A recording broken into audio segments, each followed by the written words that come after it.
अस्सलामुअलैकुम। Direct line के साथ मैं हूं जवेरिया जैद। नाज़रीन, इसराइल और अमेरिका के ईरान पर मुसल्लत करदा जंग का आज 19वां रोज़ है। अब जंग सिर्फ बारूद, मिसाइलों और ड्रोन की घन गरज तक महदूद नहीं रही, बल्कि इसने आलमी सियासत के ऐवानों को भी लर्जा दिया है। दुनिया के बड़े बड़े फैसले जो कभी बंद कमरों में होते थे, अब इस जंग की तपिश से मुतासर होकर बदलते दिखाई दे रहे हैं। ईरान के सुप्रीम लीडर आयतुल्लाह खामनाई की शहादत के बाद ईरान की सियासी और अस्करी क़यादत में सबसे नुमाया मकाम रखने वाले बेखौफ, निडर और बहादुर रहनुमाओं में शुमार अली लारेजानी शहादत के रुतबे पर फाइज हो गए हैं। ये सिर्फ एक शख्सियत की शहादत नहीं, बल्कि एक अहद, एक आवाज़ और एक मज़ाहमत की अलामत का चिराग गुल होना है। अली लारेजानी वो नाम था जो ताकत के ऐवानों में भी गूंजता था और आवाम के दिलों में भी धड़कता था। वो सिर्फ एक सियासतदान नहीं थे, बल्कि एक नजरिया थे। ऐसा नजरिया जो झुकता नहीं, बिकता नहीं और दबाव में आकर खामोश नहीं होता। जब दुनिया की बड़ी ताकतें खामोशी को हिकमत समझती हैं, तब लारेजानी ने ललकार कर अपना रास्ता बनाया। उन्होंने आयतुल्लाह अली खामनाई के बाद जिस जुर्रत से अमेरिका और इसराइल की आंखों में आंखें डालकर बात की, वो सिर्फ अल्फाज नहीं थे, वो एक पैगाम था, एक मैसेज था, एक ऐलान था कि ईरान झुकने वाला नहीं। क्या ये सवाल नहीं उठता कि आखिर वो कौन सी ताकत थी जो उन्हें हर खतरे के बावजूद आवाम के दरमियान ले आती थी? क्या ये महज सियासत थी या अपने लोगों से एक सच्चा रिश्ता? वो रैलियों में मुस्कुराते चेहरे के साथ मौजूद होते, गोया मौत से आंख मिचोली खेल रहे हों। क्या ऐसे लोग मारे जा सकते हैं?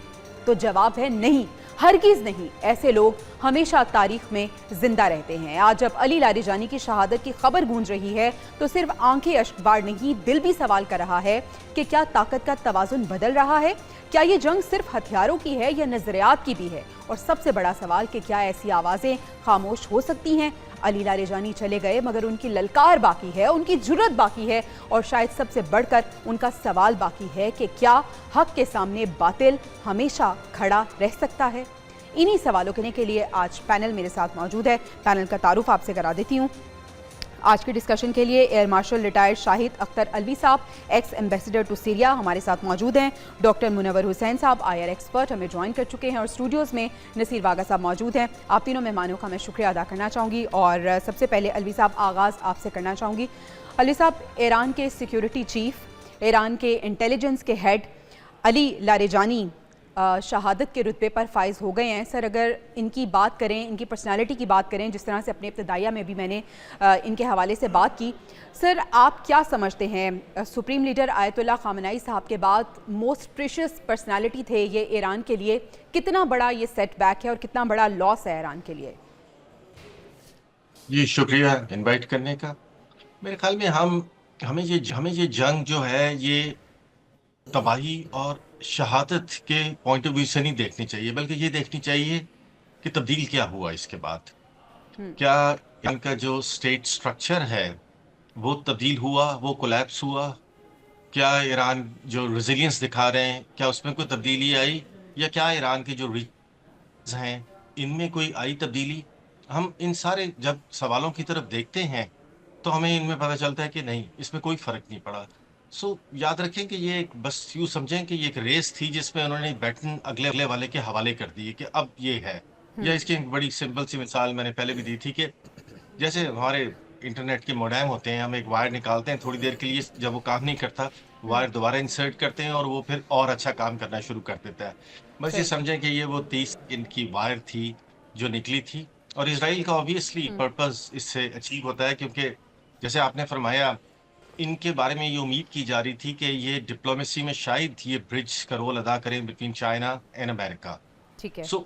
इस चीज को ये खत्म करना चाह रहा था इसराइल, बिकॉज इसराइल को लग रहा था ट्रम्प की लैंग्वेज से और अलायंसेस के रिफ्यूजल से कि कहीं ट्रम्प वॉर खत्म करने की तरफ ना आ जाए, तो उन्होंने एक किस्म का भड़काया है कि अब IRGC और किसी हार्डलाइनर को इनकी जगह अपॉइंट करे, वो दोबारा इंतकाम की तरफ जाएं और इस तरह ये जो जंग है ये चलती रहे और रुके ना, जैसा कि इसराइल का एक पॉइंट ऑफ व्यू है।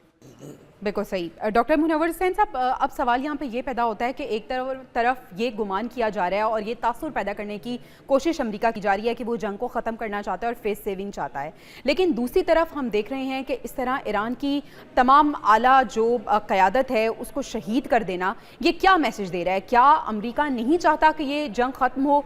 कोई भी ऐसा शख्स जो बात कर सकता है, लीडरशिप को तो वो मार रहे हैं, अगर लीडरशिप सारी ख़त्म हो जाएगी तो फिर बात किससे करेंगे? क्या ये जंग अमेरिका के मफाद में है?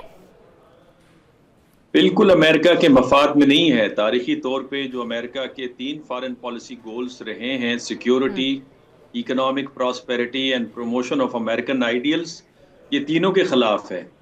अमेरिका को कोई सिक्योरिटी डायरेक्ट थ्रेट नहीं था। जोसेफ कांट जो उनके एंटी टेररिज्म स्क्वाड के चीफ थे, जिन्होंने कल रिजाइन किया, उन्होंने इस पे वाजे अपना स्टेटमेंट अपनी रिजाइन के अंदर मेंशन किया, बल्कि रादर उन्होंने कहा कि आपको रिवर्स करना होगा अगर आप अमेरिका को बचाना चाहते हैं और अमेरिका की नई नस्ल को इस जंग में नहीं जोड़ना चाहते।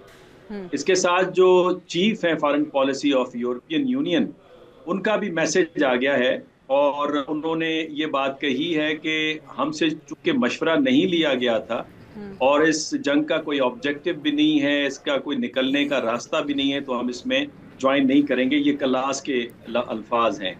तो अमेरिका इस वक्त कंफ्यूजन का शिकार है, जबकि इकोनॉमिकली अगर आप देखें तो अमेरिका को बहुत नुकसान हो रहा है, बिकॉज वो ममालिक जो अमेरिका के अलाए हैं और जो अमेरिका के अंदर इन्वेस्टमेंट करते हैं, जो अमेरिकन एनर्जी की गारंटी देते हैं कि उनकी सप्लाईज को वो डिसरप्टेड नहीं होगी, अब वो इस वक्त बड़ी मुश्किल के अंदर आपको नजर आ रहे हैं। फिर साउथ कोरिया, जापान जैसे दूसरे अलाइंस जो कि चाइना के खिलाफ एक अलाइंस में अहम किरदार अदा करते हैं, उनकी इकोनॉमीज भी अच्छा नहीं परफॉर्म कर रही, उनको भी मुश्किलात दरपेश है। तो अमेरिकन इकोनॉमिक प्रॉस्पेरिटी को भी कोई खातिर ख्वाह इससे फायदा नहीं है। फिर प्रमोशन ऑफ अमेरिकन आइडियल्स देखिए कि इससे अमेरिका का जो अपना तासुर है कि वो champion of democracy, human rights और नॉर्म बेस्ड ऑर्डर वगैरह वगैरह, वो भी तासुर ज़ायल होते हुए नजर आ रहा है। लेकिन बिल्कुल बजा फरमाया आपके पास आपके जो मेहमान हैं कि इजराइल क्योस चाहता है, बिकॉज क्योस नहीं होगा तो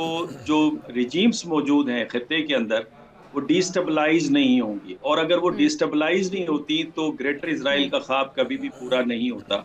जबकि अमेरिका इस जंग से निकलना चाहता है और यही वजह है कि प्रेसिडेंट ट्रंप ने मुख्तलिफ रहनुमाओं से राब्ता करके मदद मांगी है। सही। वागे साहब, आप क्या समझते हैं अली लारिजानी की शहादत के बाद? पहले हमने देखा कि सुप्रीम लीडर की शहादत के बाद अमेरिका और इसराइल ने ये तसव्वुर किया और ये मफरूज़ा कायम किया था कि अवाम बाहर निकलेंगे, और अभी अली लारिजानी के बाद भी उनका यही तसव्वुर था कि शायद उनका एक टेरर था उनके बकौल, और वो ये समझते थे कि अवाम उनके डर से नहीं निकल रहे और शायद अब अवाम बाहर निकलें और रजीम चेंज का वो ख्वाब जो उन्होंने देखा हुआ है और एक ऑब्जेक्टिव बताते हैं कि ये हमारा ऑब्जेक्टिव है इस जंग का, ईरान में रजीम चेंज हो जाए। आपको ऐसा लग रहा है कि क्या ऐसा होगा?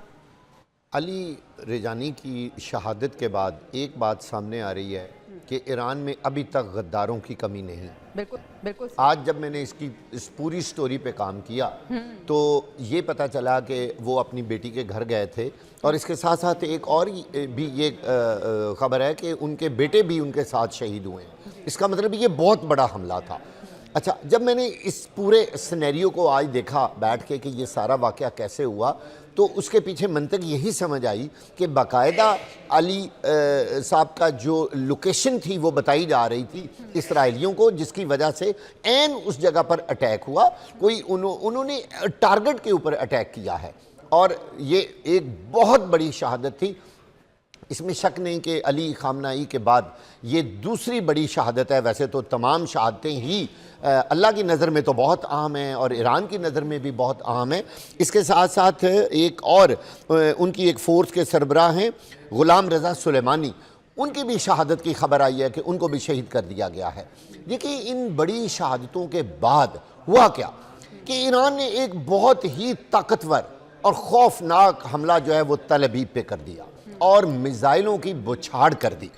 ईरान ने दावा किया है कि उन्होंने क्लस्टर वॉर हेड्स जो हैं उन वो वाले जो उनके बम्स थे वो उन्होंने उसके साथ लगा के जो है वो उनसे हमला किया है पूरे इसराइल पे, और पूरा इसराइल और तल अबीब पूरा लर्ज उठा। ये इतना बड़ा हमला था। अच्छा, जब भी इस तरह का वाक़या या कोई बड़ी शहादत ईरान में होती है तो उसका जवाब बहुत खौफनाक ईरान वापस देता है कि अगर आपने ये काम किया है तो फिर देखें।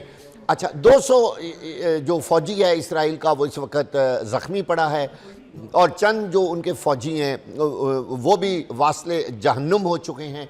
लेकिन दूसरी तरफ हमने देखना ये है कि आखिर इसराइल के ये जो हमले हैं ये ईरान में इतने कामयाब कैसे होते हैं। उस पर जब मैंने वर्किंग की तो ये पता चला कि यहाँ अभी तक बहुत सारे गद्दार मौजूद हैं जो दुश्मनों के साथ मिले हुए हैं। ऑल्दो अगरचे ईरान ने बहुत सारे गद्दारों को ख़त्म किया है, अब इस हमले के बाद और इस शहादत के बाद यूँ नज़र आ रहा है कि ये जंग ठंडी होती हुई नज़र नहीं आ रही। अमेरिका तो शायद जंग ठंडी कर लेता या कम कर लेता, लेकिन इसराइल नहीं बाज आना चाहता। सर, लेकिन अगर अमेरिका या इसराइल चाहता है जंग ठंडी करना तो फिर इस तरह की शहादतें क्यों की जा रही हैं? यकीनी ये देखें ना, ये कौन कर रहा है? ये असल में इसराइल की जानिब से ये शैतानियत हो रही है। अमेरिका तो शायद मैं महसूस कर रहा हूँ कि जैसे इस वक्त ट्रंप बिल्कुल अकेले हो चुके हैं और कोई भी मुल्क उनका साथ देने को तैयार नहीं। अच्छा, आपको लग रहा है कि ये जो शैतानी हरकतें हैं ये इसराइल की तरफ से ये इसराइल की तरफ से? ये अलवी साहब के सामने ये सवाल रखना चाहेंगे।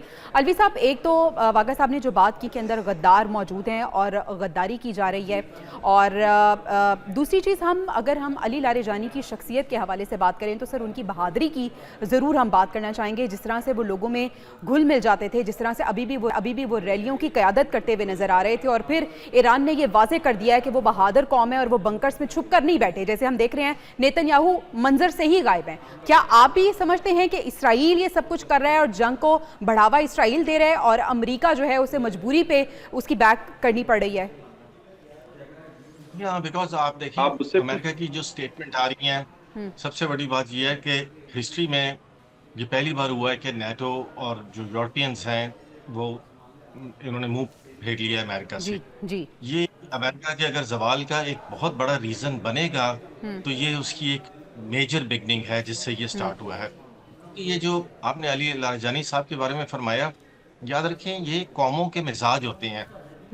ईरान कभी उस तरह कॉलोनाइज नहीं हुआ जिस तरह बाकी 70 मुल्क हुए थे, यानी कि कोई उस तरह का वायसराय, कोई उस तरह का डिप्टी कमिश्नर।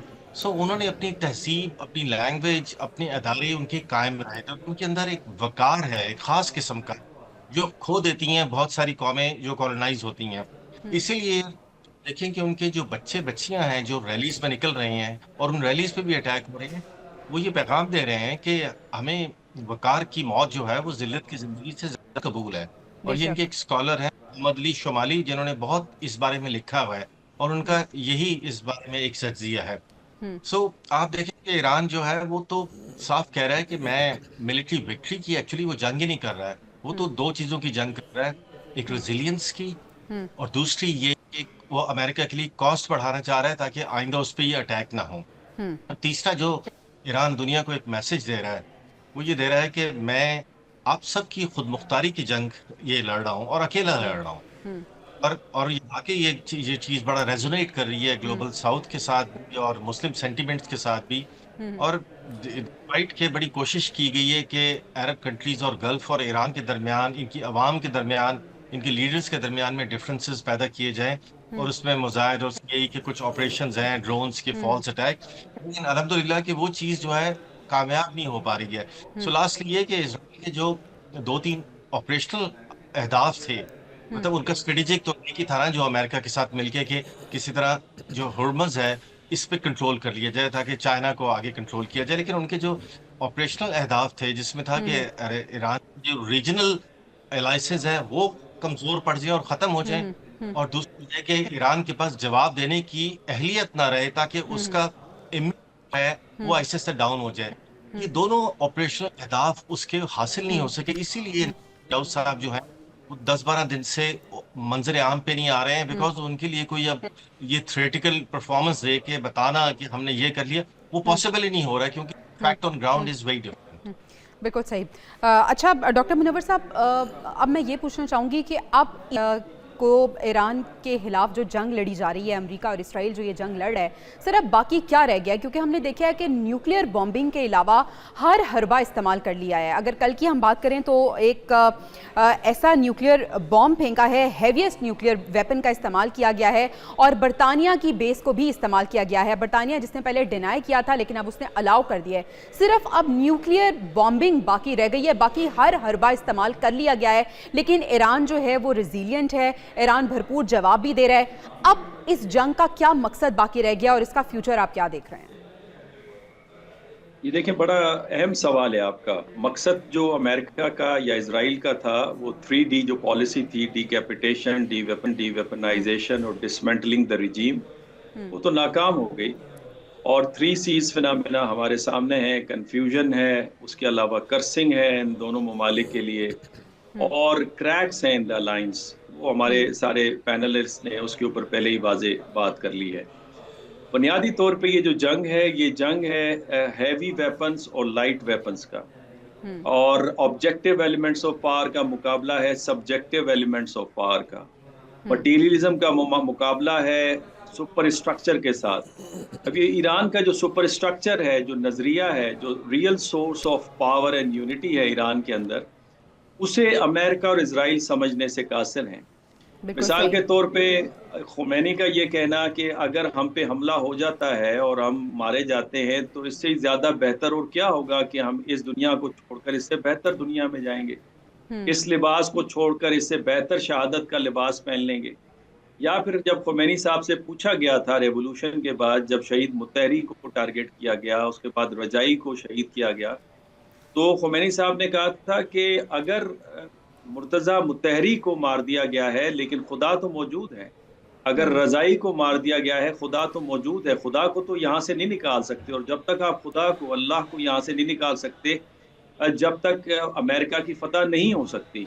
अब इस नजरिए को आप कैसे किल करेंगे, जिसके बारे में प्लेटो ने कहा था कि हकीकत से ज्यादा नजरिया अहम होता है, आइडिया ज्यादा अहम है, वो ज्यादा रियल है, उसको आप किल नहीं कर सकते। और उसमें मेजर आर्ग्यूमेंट हमेशा ये मैं देता हूँ कि 2 सालों तक इजराइल हमास को शिकस्त नहीं दे सका, हिजबुल्लाह को शिकस्त नहीं दे सका, हालांकि पूरे अरब वर्ल्ड को 2 दफा उसने 6 दिनों में भुगताया था।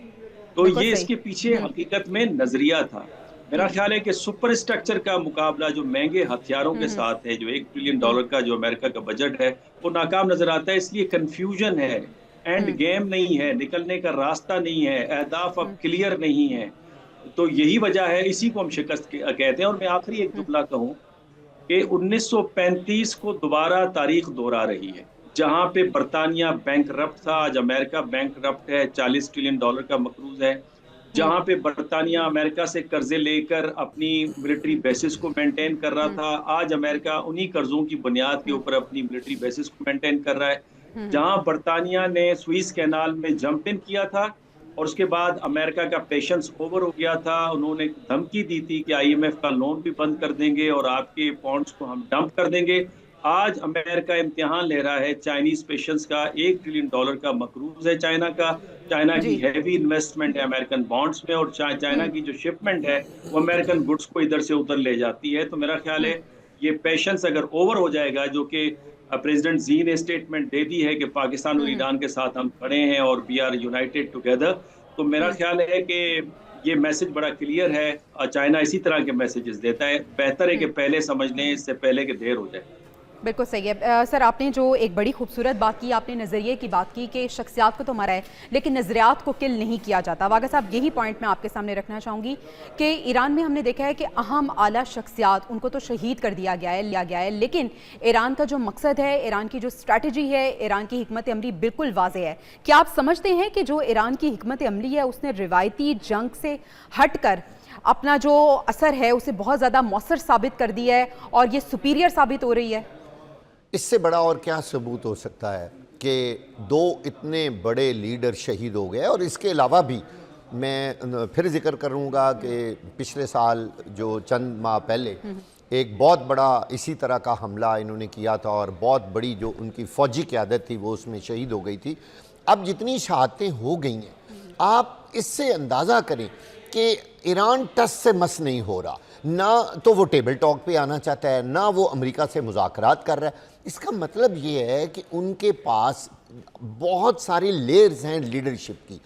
ये चीज़ें उन्होंने बहुत अरसा पहले तय कर रखी हैं। अभी मेरे पहले जो पार्टिसिपेंट एक जिक्र कर रहे थे, देखिए ईरान जो है ना वो शहादत के जज्बे पे बहुत ज़्यादा यकीन रखता है। ये खित्ता और ये ज़मीन ही शायद शहीदों के लिए है। तो उनके जहन में जो इस वक्त सारा एक पूरा सिनेरियो आ रहा है, वो मौत नहीं है, वो शहादत है। और इस शहादत को वो अपने लिए बड़ा प्राइड फील कर रहे हैं कि हम शहीद हो रहे हैं।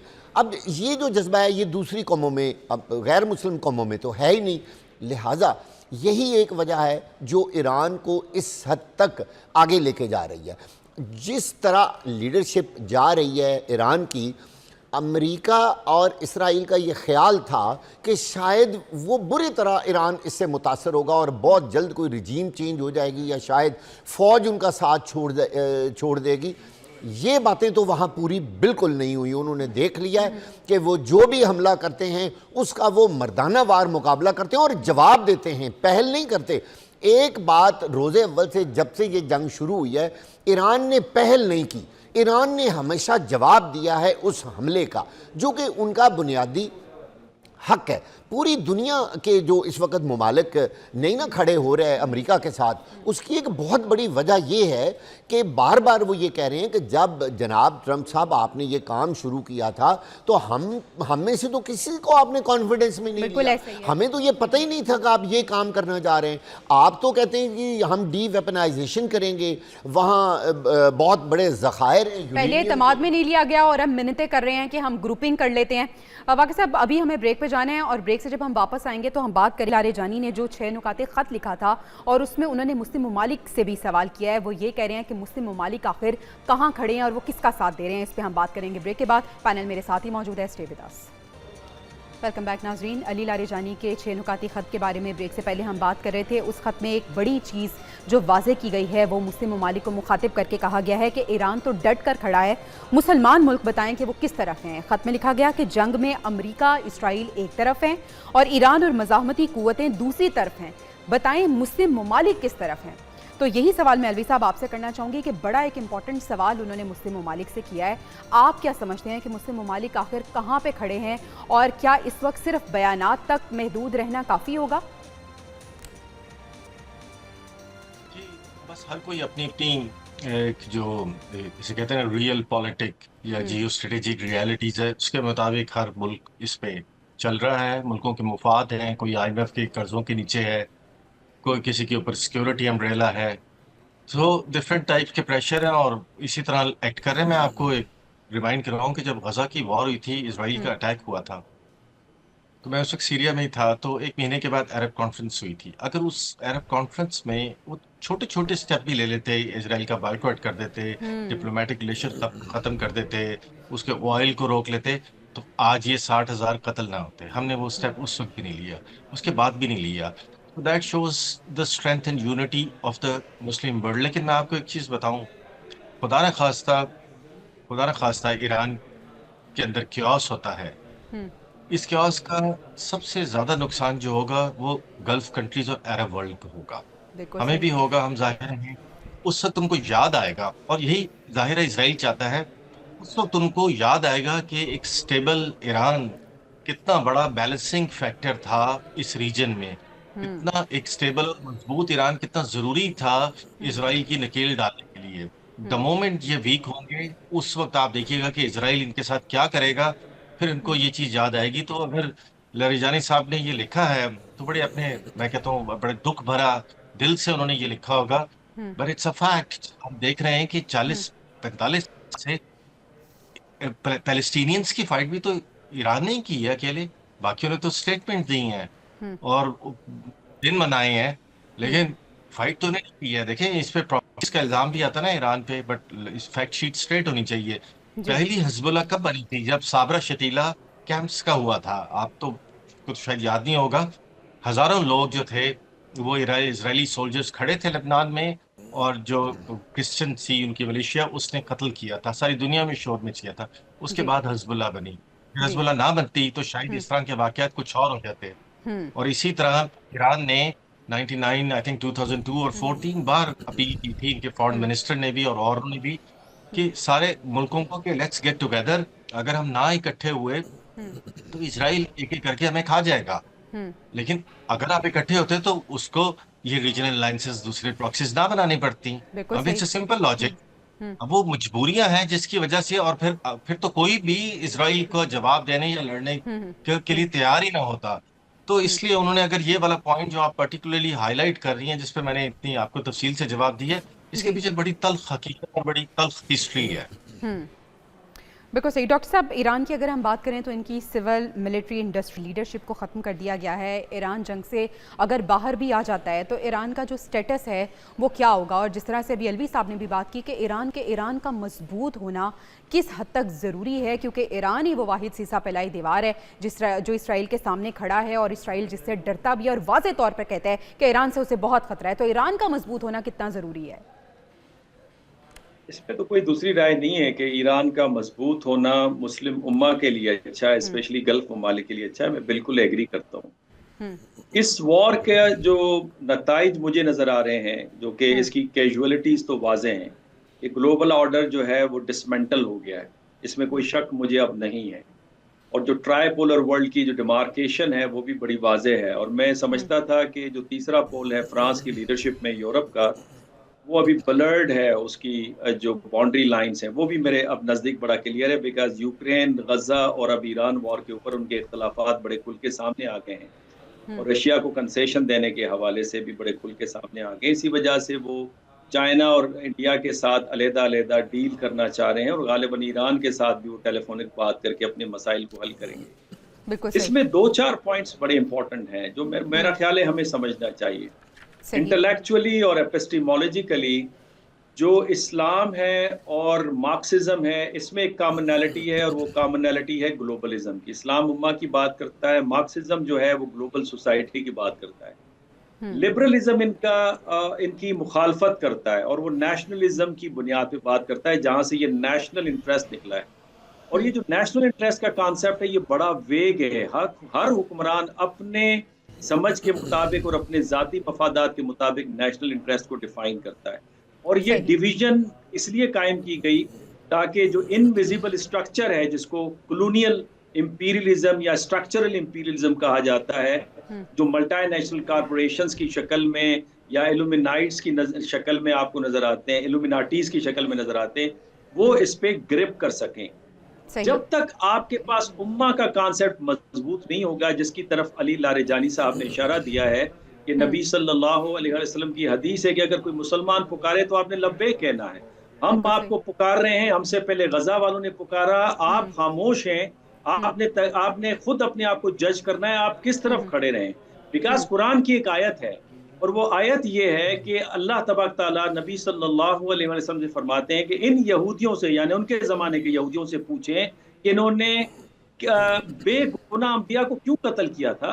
हालांकि उन्होंने अंबिया को तो कत्ल नहीं किया था, लेकिन चूंकि वो उस एक्ट पर खामोश थे और राजी थे, तो लिहाजा वो भी गुनाह में बराबर के शरीक हैं। सवाल ये पैदा होता है कि आप इस वक्त जिस ग्रुप के साथ खड़े हैं, वो आपने बताना है कि किसके साथ खड़े हैं। और उसमें दूसरा अहम फैक्टर जो है वो एप्स्टीन फाइल का है।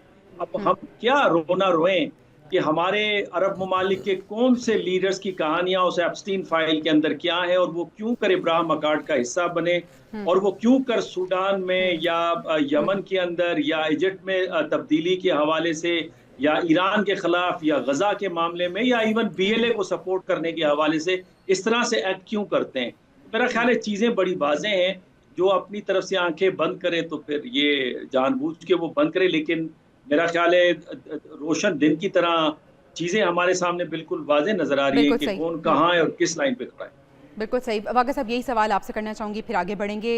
अली लारेजानी का ये सवाल, कितना आप डीप ये सवाल देख रहे हैं, और इस सवाल में उनके जो जज्बात छुपे हुए हैं वो उनको आप कैसे रीड करते हैं कि ईरान तो डट कर खड़ा है, मुसलमान बताएं कि वो कहाँ खड़े हैं? काश मेरे पास ज़रा ज़्यादा वक्त होता और मैं अली रेजानी का वो पूरा ख़त जो है वो लोगों को पढ़ के सुनाता, लेकिन उसमें आप एक चीज़ देखें कि उन्होंने एक बात की है कि ईरान अकेला अमेरिका और इसराइल के ख़िलाफ़ डट कर खड़ा है, और उन्होंने इस्लामी दुनिया के बारे कहा है कि वो सिर्फ सियासी तौर पर हमारे साथ किसी हद तक उन्होंने हमारा साथ दिया है, अमली तौर पर इस्लामी दुनिया ने हमारा हरगिज़ साथ नहीं दिया। इसके साथ उन्होंने कहा, हजूर पाक सल्लल्लाहु अलैहि वसल्लम का एक मारूफ बहुत बड़ा इरशाद है कि जब कोई मुसलमान आपको मदद के लिए पुकारता है तो अगर कोई दूसरा मुसलमान उसकी मदद के लिए नहीं आता तो वो मुसलमान नहीं रहता।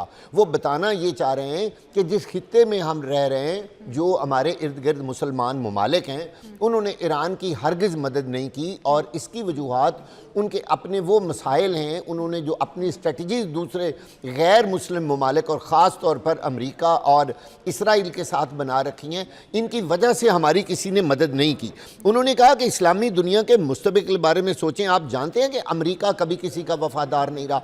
उसने वार्न किया है इस्लामी दुनिया को कि आने वाला वक्त बहुत खौफनाक होगा, ईरान के बाद बारी जो है वो दूसरे मुसलमान मुल्कों की है, और ये बात तो बार बार दुनिया बाकी साहब खलीजी ममालिक सोचेंगे, खलीजी ममालिक को सोचना होगा। असल में उसका इशारा खलीजी ममालिक की तरफ ही है कि ये जो अरबों डॉलर आप उधर, खरबों डॉलर आपने अमेरिका में रखे हैं, और जो आपने अमेरिकी अड्डे यहाँ बना रखे हैं, ये आपको नहीं बचाएंगे। एक वक्त आएगा कि यही अमेरिका आपको निगल लेगा और आप लोगों के ऊपर हमले करेगा। इस वक्त ईरान अकेला उसका मुकाबला कर रहा है। अगर मुस्लिम दुनिया अपनी आंखें नहीं खोलेगी और यकजा नहीं होगी और इन गैर मुस्लिमों का मुकाबला हम डट कर नहीं करेंगे, तो आने वाला वक्त इस्लाम के लिए और इन मुसलमानों के लिए और ख़ास तौर पर इस खित्ते के लिए बड़ा ही कड़ा होगा।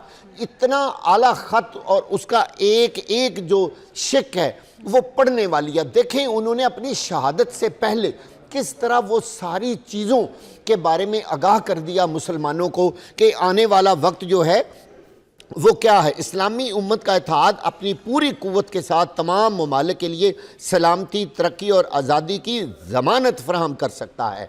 ये था आखिरी वो लाइन्स जो अली रेजानी अपनी शहादत से कबल लिख कर गए। उन्होंने मुस्लिम उम्मा को जो पैगाम दिया है, मेरा ख्याल है जोड़ने की उन्होंने कोशिश की है। अभी भी अगर मुस्लिम उम्मा जाग जाए तो शायद, वरना ये कहना गलत नहीं होगा कि आज ईरान है तो कल किसी की भी बारी आ सकती है। नाज़रीन, हमें ब्रेक पर जाना है, ब्रेक से वापस आएंगे तो हम बात करेंगे सिक्योरिटी। अलदम बलूचिस्तान लिबरेशन आर्मी की जानिब से खुदकुश हमले के लिए तैयार की गई नौजवान लड़की को गिरफ्तार किया, एक तो इस पर बात करेंगे, और दूसरा लेटेस्ट अपडेट ये आई है कि पाकिस्तान ने अफगान तालिबान रजीम के खिलाफ आर्जी जंगबंदी का ऐलान किया है। इसको डिटेल से डिस्कस करेंगे ब्रेक के बाद। Stay with us.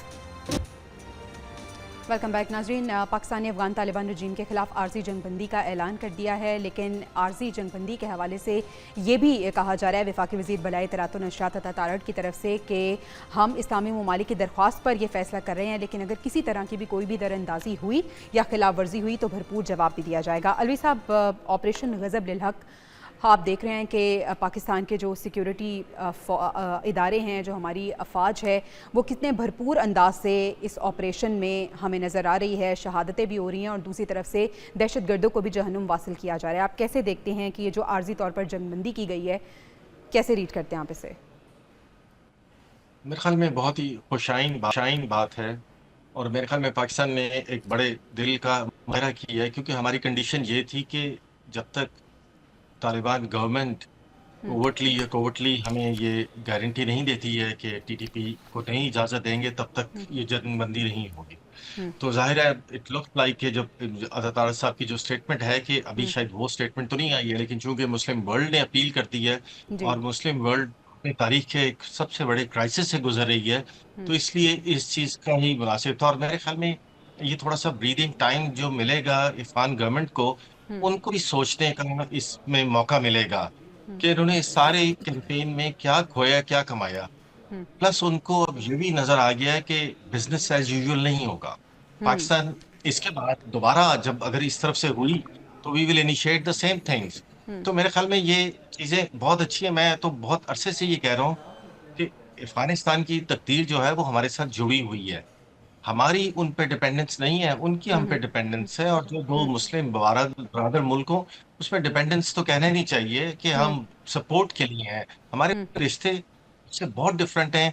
जो अफगानिस्तान का रिश्ता ईरान से हो या उसका रिश्ता इधर दूसरी सेंट्रल एशियन रिपब्लिक से हो, हम लोग तो बहुत ज्यादा, हमें मुमासलत है, गांव के अंदर से डिविजन्स हुई हुई हैं। उनकी सारी इंपोर्ट एक्सपोर्ट हमारे थ्रू होती है, उनके सारे बच्चे पढ़े हैं। मैं आपको एक और इसमें इंटरेस्टिंग चीज बता दूं कि अभी कोई आदमी 2 महीने पहले उसने विजिट किया अफगानिस्तान का, जी। 4 दिन का। मुझे बता रहा था, कहता है कि जब मैंने बहुत जो एजुकेटेड पढ़े लिखे अफगानियों इनके साथ जब इंटरेक्ट किया, तो इनके पाकिस्तान के बारे में बड़े कॉन्सेप्ट क्लियर थे। उनका ख्याल था कि उनका मुस्तकबिल पाकिस्तान के साथ है।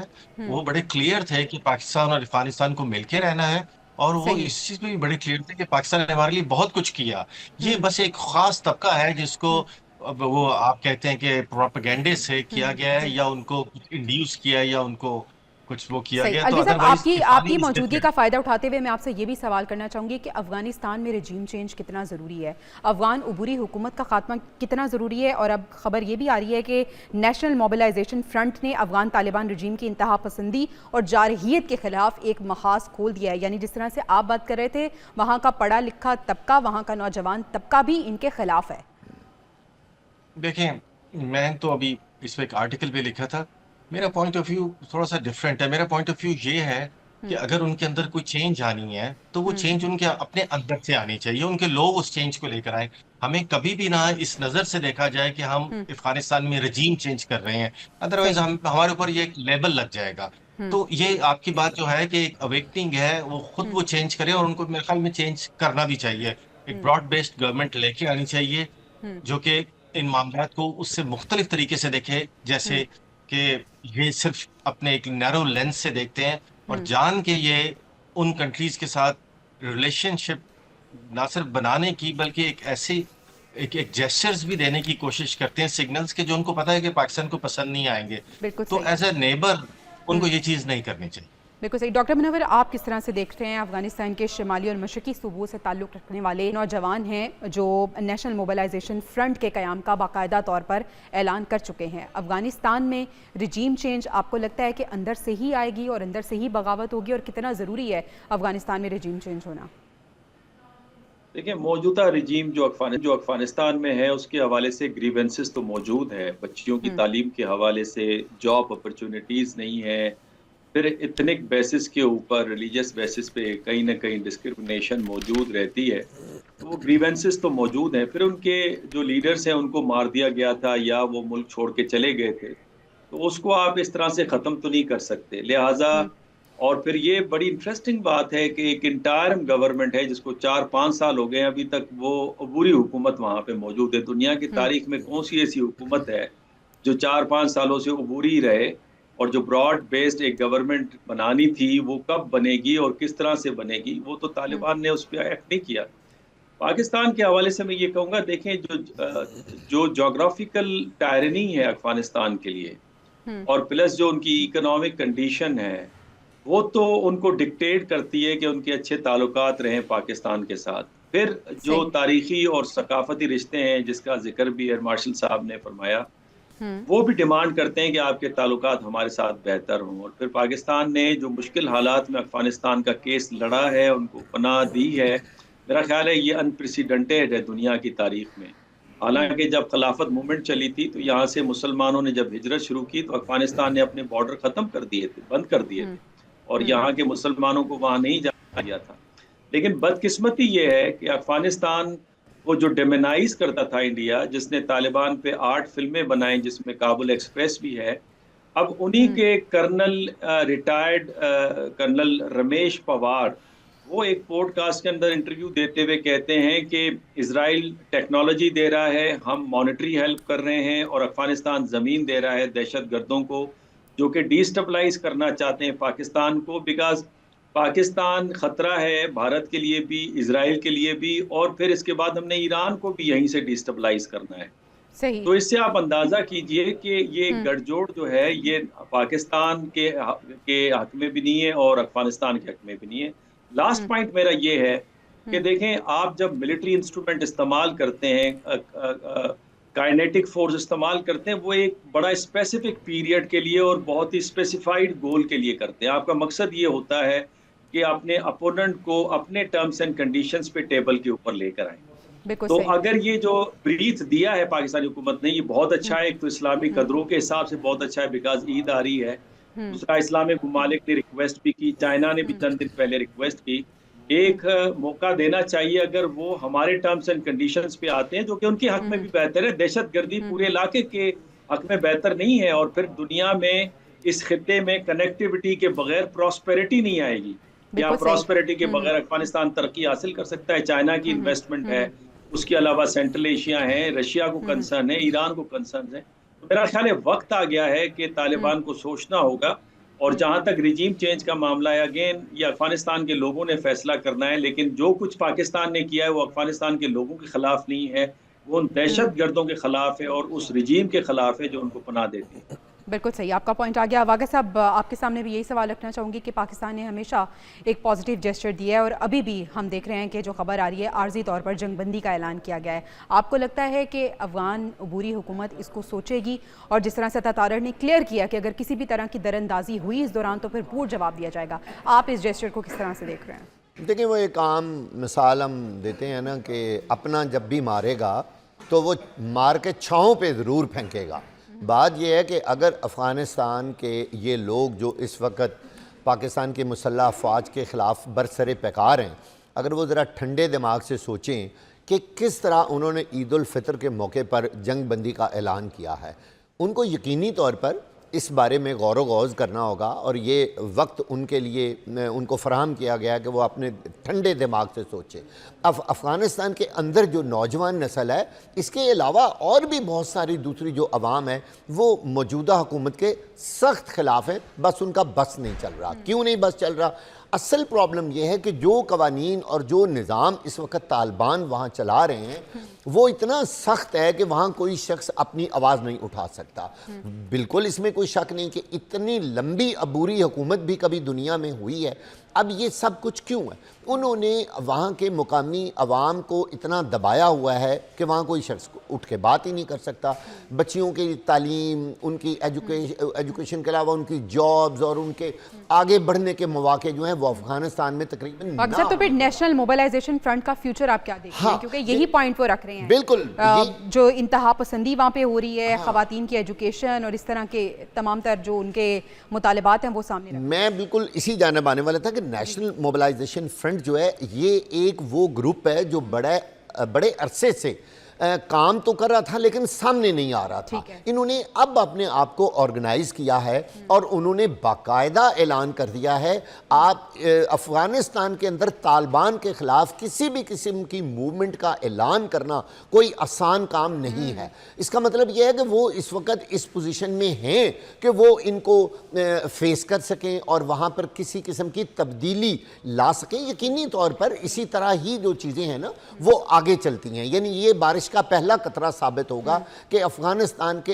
अंदर भी कोई मूवमेंट जो है वो अफगान तालिबान के खिलाफ। प्रोग्राम के इख्तिताम में आपकी टेक मैं इस पे भी लेना चाहूंगी, जो सिक्योरिटी इदारों ने BLA की जानिब से खुदकुश हमले के लिए तैयार की गई लड़की को गिरफ्तार किया और उसने बयान भी दिया है, क्या कहेंगे आप? देखिए, ज़बरदस्त कार्रवाई है। आपने देखा है कि जो भी दहशतगर्द वहाँ से गिरफ्तार होता है वो इनको नंगा कर देता है तालिबान की हुकूमत को और उनके कारनामों के वो करने क्या जा रहे हैं। और ये कामयाबी है हमारे मुसल्लह अफवाज की, उनके इदारों की, कि वो सही असल जो लोग होते हैं जो वाकई दहशतगर्द होते हैं, जिनको वो माइंड उनका चेंज करते हैं, उनकी ब्रेन वॉशिंग करते हैं और उनको पाकिस्तान भेजते हैं कि आप जाएं, वो वहाँ उनको ये बताते हैं कि जी ये तो शहादत का दर्जा आपको मिलेगा पाकिस्तान के अंदर खुदकुश हमला करने का, जिसके बाद उनके अंदर के जज्बात जो हैं वो सामने आते हैं। हमारी मुसल्लह अफवाज ने इस खातून को गिरफ्तार करके ये बात साबित कर दी है कि जो भी वहाँ से दरअंदाजी हो रही है वो बिल्कुल 100% हमारा मौक़िफ़ दुरुस्त है। बिल्कुल सही, आपका पॉइंट आ गया। नाज़रीन, मेरे पैनल की राय आपने जानी। मैं अपने मेहमान अदा करना चाहूँगी। अलवी साहब हमारे साथ मौजूद थे, डॉक्टर मुनव्वर साहब मौजूद थे और वागा साहब। इंशाल्लाह आपसे कल मुलाकात होगी। अल्लाह ने के पान।